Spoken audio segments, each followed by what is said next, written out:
জ্ঞাপন কৰিছোঁ। তেখেতে এটা কথা উল্লেখ কৰিছে, আপোনালোকে লক্ষ্য কৰিছে নাই, যদি কিবা কাৰণত আমাক চৰকাৰী পক্ষই সহযোগিতা আগ নবঢ়ায়, তেতিয়াহ'লে আমি অনুষ্ঠানটো কৰিম নে নকৰিম? নিশ্চিতভাৱে কৰিম। সকলোৱে এবাৰ দুটা হাত কৰিব। আমি নিশ্চিতভাৱে আমি দিহানাম কৰিম। ঠিক আছে, ধন্যবাদ জ্ঞাপন কৰিছোঁ। আমি দিহানাম কৰিম বাৰু। যি কি নহওক, ইমান পৰে আপোনালোকে শদিয়াৰ পৰা ধুবুৰীলৈ অশেষ কষ্ট কৰি হয়তো কালি ৰাতিৰ পৰাই কিছু লোকে আহি আছে। গতিকে সকলোৰে ওচৰত আপোনালোকৰ ত্যাগৰ মূল্য দিব নোৱাৰোঁ। কৰজোৰে ক্ষমাহে খুজিব পাৰিম। যি কি নহওক, আমি বহু আকাংক্ষিত এই দিহানাম ভাগি উন্মোচনৰ কাৰণে আগবাঢ়িছোঁ।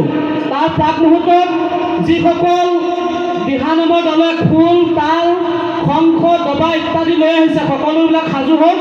আমাৰ ৰঞ্জন বড়ো সন্মানীয় দলটিক সাজু হ'বলৈ অনুৰোধ জনাইছোঁ। আমাৰ খন্তেক সময়ৰ পিছতে আমাৰ অতি আদৰৰ, অতি মৰমৰ অসমৰ জ্যেষ্ঠ অধিবক্তা শ্ৰদ্ধা বিজন মহাজন প্ৰভুৱে আমাৰ এই দিহানামটি উন্মোচন কৰিব আৰু আশা ৰাখিছোঁ উন্মোচন কৰাৰ লগে লগে আমাৰ দিহানামটি ট্ৰেকত তাত বাজিব।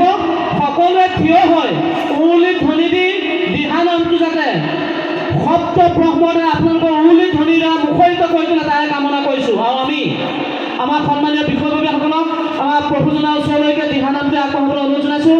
সকলোৱে তাল, খোল, নেগেৰা লৈ সাজু, দবা, শংখ ইত্যাদি